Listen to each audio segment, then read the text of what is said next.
आसिफा अपनी बेटी यानी हमजा का एडमिशन कराने के लिए स्कूल में जा रही होती है और स्कूल पहुंचने के दौरान उसे पता चलता है कि स्कूल की जो फीस है वो इतनी ज्यादा नहीं है कि वो अपनी बेटी का दाखला उस स्कूल में करा दे। तो होता यह है कि उसी दौरान उसी स्कूल का एक टीचर होता है जिसका नाम अजीम होता है और वो जो होता है वो आसिफा के पास में आता है और कहता है कि आप बिल्कुल भी चिंता मत करिए, आपको अपनी बेटी का एडमिशन स्कूल इस विद्यालय में कराना है ना। वो बोलती है बिल्कुल मुझे कराना है, लेकिन प्रॉब्लम यह है कि मेरे पास में उतने रुपए नहीं है जितने इस स्कूल में एडमिशन कराने के लिए चाहिए। वो इस टाइम पर बहुत ज्यादा दुखी, बहुत ज्यादा परेशान और असहाय फील कर रही थी आसिफा, क्योंकि उसकी बेटी का एडमिशन नहीं हो पा रहा था।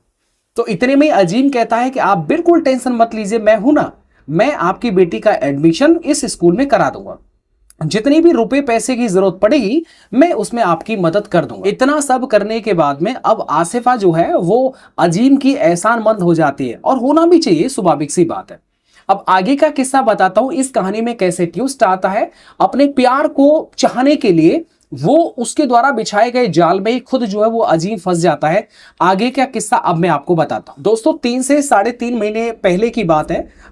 एक बार क्या होता है कि हमजा अपने स्कूल से आ रही होती है और स्कूल की छुट्टी हो जाती है, तो आसिफा जो है वो अपनी बेटी हमजा को लेने के लिए स्कूल जाती है, रिसीव करने के लिए जाती है। लेकिन उसे पता चलता है कि जो ऑटो रिक्शा वाला रोजाना उसकी बेटी हमजा को लेने के लिए आता था, वो जो है उस दिन उस बच्ची को लेने के लिए नहीं आएगा। तो इसके बाद में वो काफी ज्यादा वहां खड़ी रहती है, परेशान रहती है, क्योंकि कोई भी ऑटो रिक्शा वाला वहां तक नहीं आ रहा था। तो ऐसे में उसी स्कूल का जो टीचर जिसने उस बच्ची का एडमिशन करवाया था उस स्कूल के अंदर, वो कहता है कि आप बिल्कुल परेशान मत रहिए, मैं ऐसा करता हूं कि अगर आपके जो ऑटो रिक्शा वाला अगर नहीं आ रहा है तो मैं आपको और आपकी बेटी को आपके घर तक छोड़ देता हूं। इतना जब आसिफा सुनती है तो ये बहुत ज्यादा खुश होती है और कहती है बिल्कुल आपका बहुत बहुत शुक्रिया, और आप अगर हमें घर छोड़ देंगे तो। वो कहता है कि इसमें शुक्रिया की कोई बात नहीं है, ये मेरा कर्म है। अब होता क्या है कि जो टीचर अजीम होता है वो आसिफा के साथ मिलकर के और उसकी बेटी हमजा को मोटरसाइकिल पर बिठा करके उसके घर पहुंच जाता है। घर छोड़ने के बाद में अब आसिफा कहती है कि अजीम सर अगर आप आए हैं तो बिल्कुल घर चाय पानी पी के नाश्ता करके जाइएगा, ऐसे आप मत जाइएगा। तो फिर अजीम जो होता है वहां पर बैठ जाता है, दोनों में जो होती है बातचीत चालू हो जाती है और ऐसे में वो जो आसिफा होती है वो अपना किस्सा जो है बताने लग जाती है। अजीम पूछता है कि ये बताइए आपके घर में कौन कौन है। तो आसिफा कहती है देखिए ये जो दो बेटियां हैं ये मेरी बेटी नहीं है, एक्चुअली में मेरी जो शादी हुई है वो मोहम्मद समीम से हुई है। किससे हुई है? मोहम्मद समीम से हुई है, और मोहम्मद समीम इन दिनों सऊदी अरब में नौकरी कर रहे हैं, मतलब कि वो अब जो है वो हमारे पास में नहीं है। इसके बाद बताती है कि जो 2 लड़कियां हैं वो दोनों बेटियां जो हैं वो पहली बीबी की हैं, मतलब जो मेरी बड़ी बहन थी वो खत्म, उसका इंतकाल हो गया, उसके बाद में मैं छोटी थी तो मोहम्मद समीम ने मुझसे जो है शादी कर लिया था। अब इतना सब सुनने के बाद में जो टीचर अजीम होता है वो बहुत ज्यादा खुश हो जाता है, मन ही मन मुस्कुराने लगता है और सोचता है कि यार अभी तो जो है इस महिला जो आसिफा है इसके बच्चे भी नहीं हुए, तो क्यों ना जो है अपना एकदम 3 2 5 कर दिया जाए। अपने मन ही मन में वो उसके प्रति कुछ कुछ रखने लगता है। इसके बाद में क्या होता है कि वो दोनों जो होता है किसी जरूरत काम के लिए कभी भी जरूरत पड़ जाएगा तो उसके लिए दोनों एक दूसरे का मोबाइल नंबर एक्सचेंज कर लेते हैं। और फिर क्या होता है धीरे धीरे समय जिस तरीके से आगे बढ़ता जाता है दोनों के बीच में बातचीत चालू हो जाती है। तो उसके बाद में अजीम का ये प्रयास होता है कैसे भी करके वो आसिफा के घर पर आना जाना जो है किसी भी रीजन से जो है वो बढ़ जाए, बिना काम के तो कोई नहीं आ सकता। तो ऐसे में क्या करता है कि अजीम बोलता है आसिफा से आपकी जो बच्ची हैं वो पढ़ाई लिखाई में थोड़ा कमजोर है, तो क्यों ना उनको ट्यूशन दे दिया जाए। अब आसिफा कहती है कि इतना तो पैसा नहीं है कि मैं इनको ट्यूशन भी पढ़ा सकूं, क्योंकि इनके पिताजी जो है वो सऊदी अरब में नौकरी करते हैं और यहाँ पर तो माली हालत थोड़ी सी ठीक नहीं है।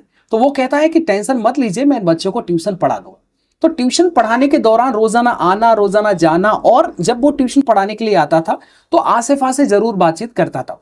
बस यही जो आना जाना लगा रहता था। जब धीरे धीरे दोनों के बीच में जो होती है वो नजदीकियां बढ़ जाती हैं, दोनों जो होते हैं वो आसिफा और टीचर अजीम दोनों एक दूसरे को चाहने लगते हैं, प्यार करने लगते हैं। और अजीम के मन में ये चल रहा था कि अब मैं इसे शादी कर लूं क्योंकि इसके अभी बच्चे नहीं हुए। अब होता क्या है कि दोनों डिसाइड करते हैं कि भाई भाग चलते हैं घर से और शादी कर लेते हैं।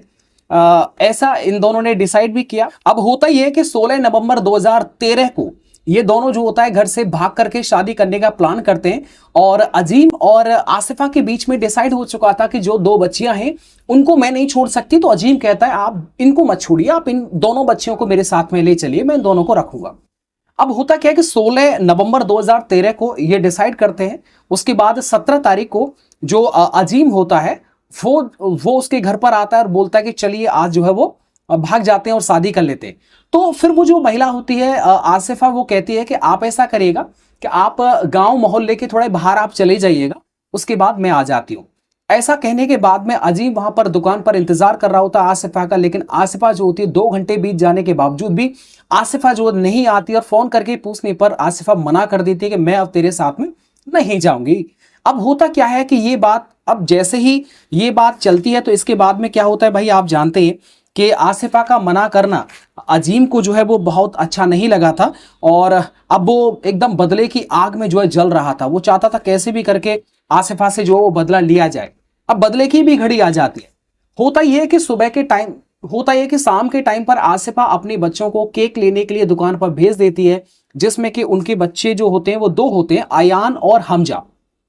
अयान और हमजा दोनों दुकान पर केक लेने के लिए चले जाते हैं। उसी दौरान जब वापस 1 घंटा हो जाता है, उसके बाद बच्चे घर पर नहीं आते। मम्मी जो होती है उसकी, आसिफा, बहुत परेशान रहती है कि मेरी बेटी हमजा और अयान जो वो अभी तक क्यों नहीं आए। उसके बाद बहुत ज्यादा जो हर जगह ढूंढा जाता है, लेकिन वो बच्चे नहीं मिलते। आखिर के शाम को लगभग 7 बजे जो होता है मुरादाबाद के कोतवाली के अंदर जो है वो ये गुमशुदगी का जो मामला है वो दर्ज करवाया जाता है कि हमारे बच्चे जो वो चले गए थे लेकिन अभी तक घर पर नहीं लौटे।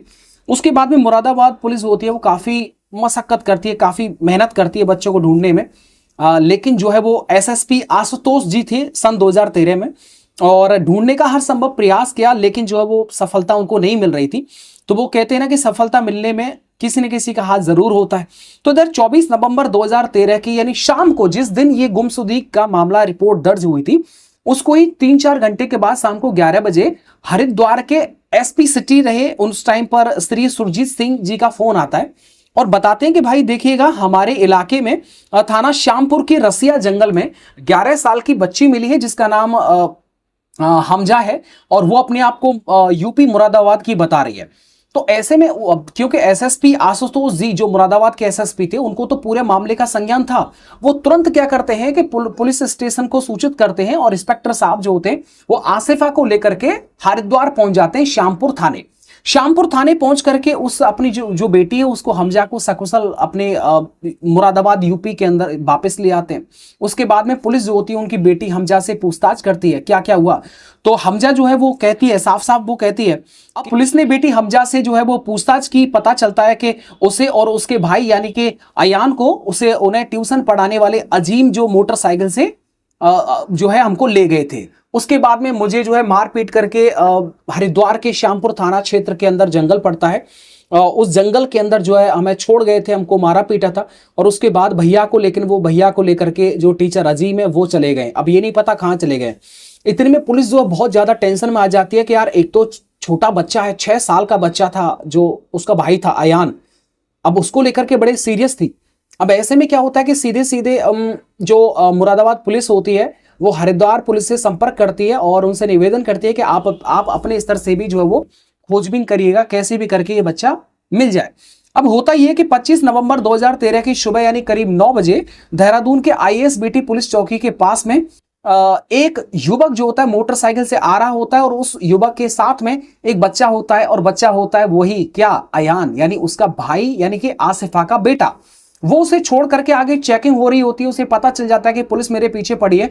वो उसे वहां से उतार करके तुरंत रेलवे स्टेशन पहुंच जाता है, और रेलवे स्टेशन से सीधे के सीधे दिल्ली चला जाता है। अब होता है क्या है कि उस टाइम पर बच्चा जो है वो अकेला रो रहा होता है, और पुलिस इसको जो है वो अपने कब्जे में ले लेती है। पता करने पर पता चलता है कि ये बच्चा जो होता है मुरादाबाद यूपी का है, और ये आसिफा का बेटा है जो कि गुम हो गया था।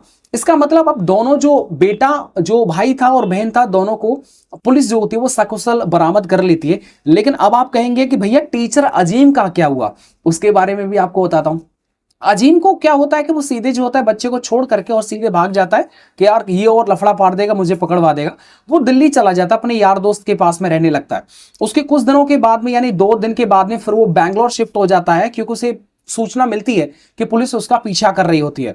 इसके बाद में, क्योंकि मोबाइल लोकेशन के आधार पर ही वो दिल्ली में ठहरा हुआ था और उसको पुलिस पकड़ रही थी, उसके बाद में दिल्ली से वो बैंगलोर चला जाता है और दिल्ली में ही अपना मोबाइल फोन बेच देता है 2000 रुपए के अंदर।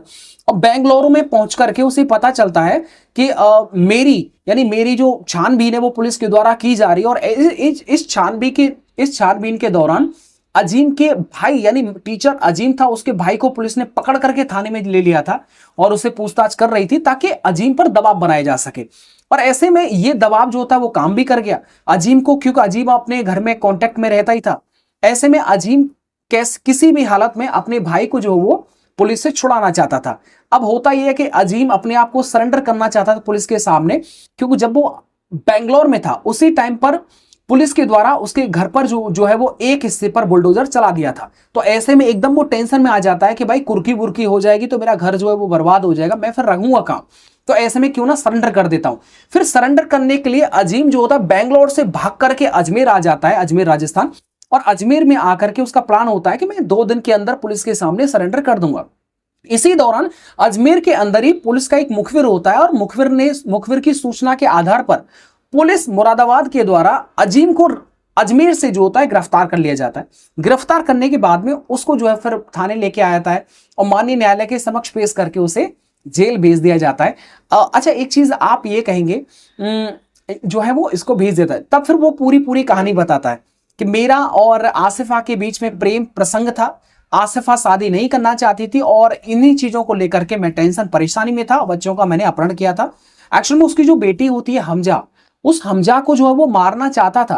एक्चुअल में उसका गर्दन जो है वो एकदम ब्रेक कर दिया, लेकिन क्योंकि बड़ी बच्ची थी, 11-12 साल की थी, तो वो उसे लगा कि ये ऊपर पहुंच गई है, लेकिन वो गैरहोश होकर के उन्हीं जंगलों में जो था थाना श्यामपुर क्षेत्र में ही एक ना रशिया करके एक जंगल पड़ता है, उस जंगल से जो है बच्ची को बरामद किया गया था। वो कहते ना, देखेगा गलत काम का गलत नतीजा जो होता है वो देखने को जरूर मिलता है, 1 दिन बाद, 2 दिन बाद, 10 दिन बाद। अब आप देख लीजिएगा 12 दिसंबर 2013 को अजीम जो वो राजस्थान के अजमेर से गिरफ्तार कर लिया गया था। और ये स्टोरी ये बताती है कि हमको सतर्क रहने की जरूरत है। कोई भी देखो, वो कहते हैं ना कि ज्यादा हमें आंख बंद करके कभी भी किसी पर भी भरोसा नहीं करना चाहिए। कोई भी हो, अगर आपको लग रहा है ना कि कुछ ज्यादा ही आपकी हेल्प कर रहा है या कर रही है, तो समझ जाइए, क्योंकि दाल में काला है।